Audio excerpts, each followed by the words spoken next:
নমস্কাৰ, এই মুহূৰ্তত আহি পৰিছে ৰাজ্যবাসীৰ কাৰণে কেইবাটাও বিগ ব্ৰেকিং নিউজ। আজি হৈছে 10 অক্টোবৰ। অসমৰ লগতে ভাৰতৰ বিভিন্ন প্ৰান্তৰ পৰা এনেধৰণৰ খবৰবোৰ নিতৌ চাবৰ কাৰণে চেনেলটো ছাবস্ক্ৰাইব কৰি ভিডিঅ'টোত এটা লাইক কৰি দিব। এই মুহূৰ্তত জনাই আছোঁ ৰাজ্যবাসীৰ কাৰণে এটা অত্যন্ত গুৰুত্বপূৰ্ণ খবৰ, কিয়নো এবাৰ নিযুক্তি পৰীক্ষাৰ ফলাফলক লৈ আহি পৰিছে এটা ডাঙৰ খবৰ।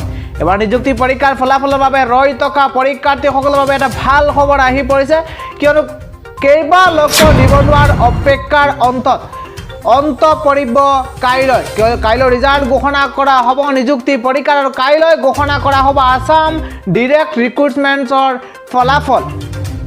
এটা ডাঙৰ খবৰ জনাইছোঁ, এই ঘোষণা কৰিছে মুখ্যমন্ত্ৰী ডক্টৰ হিমন্ত বিশ্ব শৰ্মাই। প্ৰাৰ্থীয়ে ফলাফল চাব পাৰিব চৰকাৰৰ কেইটামান ৱেবছাইটত, আৰু ৱেবছাইটসমূহ দিয়া হৈছে sevaonline.org। sevaonline.org এই ৱেবছাইটত পৰীক্ষাৰ্থীসমূহে ফলাফল তেওঁলোকে চাব পাৰিব। নিযুক্তি লাভ কৰিব 20,000তকৈ বেছি যুৱক যুৱতীয়ে। এটা অত্যন্ত গুৰুত্বপূৰ্ণ খবৰ জনাইছোঁ, নিযুক্তি লাভ কৰিব 20,000তকৈ বেছি যুৱক যুৱতীয়ে। বিশেষ সতৰ্কতা অৱলম্বন কৰি অনুষ্ঠিত হৈছিল নিযুক্তি পৰীক্ষা।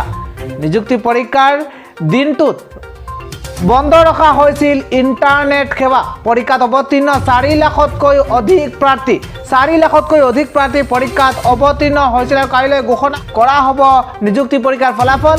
নিযুক্তি পৰীক্ষাৰ ফলাফলৰ বাবে ৰৈ থকা পৰীক্ষাৰ্থীৰ বাবে অত্যন্ত গুৰুত্বপূৰ্ণ খবৰ, কিয়নো sevaonline.org.in এই ৱেবছাইটটোকে পৰীক্ষাৰ্থীসকলে তেওঁলোকৰ ফলাফল লাভ কৰিব পাৰিব, আৰু কাইলৈ ঘোষণা কৰা হ'ব সেই নিযুক্তি পৰীক্ষাৰ ফলাফল। সেই নিযুক্তি পৰীক্ষাত 4 লাখতকৈ অধিক প্ৰাৰ্থীয়ে অৱতীৰ্ণ হৈছিল, আৰু অপেক্ষাৰ অন্ত পৰিব কাইলৈ, কিয়নো কাইলৈ ফলাফল ঘোষণা কৰা হ'ব।